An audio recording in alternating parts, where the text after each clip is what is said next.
Assalamualaikum. Salam sejahtera untuk kita semua. Jumpa lagi dengan saya Gus Acun, Ketua Indonesian Hypnosis Guild yang bergerak di ranah hipnosis dan hipnoterapi sejak 2014. Materi ini dirangkum dari pembelajaran Multiversitas Sekolah Sejiwa. Kuntilanak yang dalam bahasa Melayu dinamakan Pontianak atau Puntianak adalah hantu yang dipercaya berasal dari perempuan hamil yang meninggal dunia atau wanita yang meninggal karena melahirkan dan anak tersebut belum sempat lahir. Nama Puntianak merupakan singkatan dari perempuan mati beranak. Mitos ini mirip dengan mitos hantu Langsuir yang dikenal di Asia Tenggara, terutama di Nusantara. Mitos hantu kuntilanak sejak dahulu juga telah menjadi mitos yang umum setelah dibawa oleh imigran-imigran dari Nusantara yang pergi ke negara Asia Tenggara serumpun. Kota Pontianak mendapat namanya sebetulnya karena konon Abdurrahman Al-Qadri, pendiri Kesultanan Pontianak, diganggu hantu ini ketika akan menentukan tempat pendirian istana. Umumnya kuntilanak digambarkan sebagai wanita cantik berambut panjang dan berbaju panjang warna putih. Dalam cerita rakyat Melayu, sosok kuntilanak digambarkan dalam bentuk wanita cantik dengan punggung berlubang. Kuntilanak sewaktu muncul selalu diiringi harum bunga kemboja.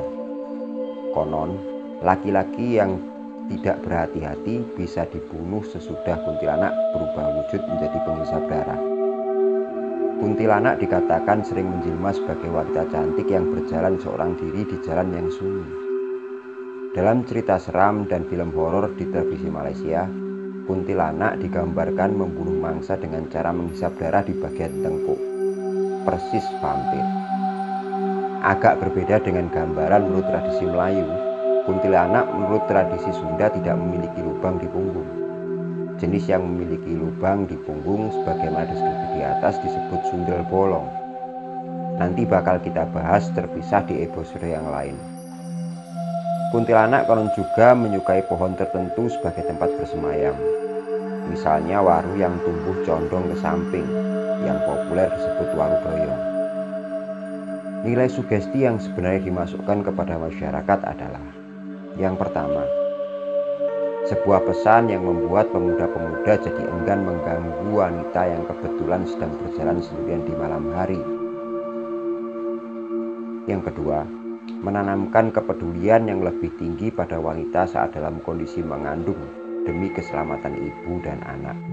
Seperti kita tahu bahwa tingkat kematian ibu hamil di masa lalu memang masih tinggi. Jika diamati dari segi hipnometafisika, sangat dimungkinkan persebaran informasi yang teramat luas hingga mencapai beberapa negara Asia Tenggara membuat informasi sosok makhluk ini menjadi berpengaruh kuat pada keyakinan masyarakat. Cerita yang seragam dan didukung detail penjelasan visual terekam begitu baik di data bawah sadar banyak orang. Apalagi banyak sekali sinema yang bertema hantu jenis ini. Jadi entah ini benar atau salah, siapa saja bisa mengalami halusinasi visual atau halusinasi auditorik berupa suara cekikikan kuntilanak. Dulu mungkin suasana masyarakat sangat mencekam ketika ada peristiwa wanita meninggal saat hamil atau wanita meninggal saat melahirkan. Tapi sekarang banyak pengakuan penampakan dan suara bahkan tanpa latar belakang kejadian apapun di berbagai daerah. Dan bisa diuji coba. Jika ternyata rata-rata masyarakat Nusantara bisa mendeskripsikan sosok ini dengan sangat baik dan seragam, bisa disimpulkan dengan trigger yang tepat, sosok ini bisa muncul dimanapun dan kapanpun saat seseorang masuk kondisi trans, bahkan siang sekalipun. Dan jelas, tujuan mula untuk mengamankan perempuan yang jalan di malam hari sudah jadi kabur bersamaan dengan laju zaman di mana perempuan sudah bebas beraktivitas di luar rumah saat malam hari. Beda jauh dengan keadaan masa lalu. Coba Anda pikirkan dan coba Anda amati pada masyarakat di sekitar Anda. Demikian pembelajaran kita kali ini. Terima kasih. Sukses, sehat, bahagia, dan berkemakmuran selalu. Wassalamualaikum.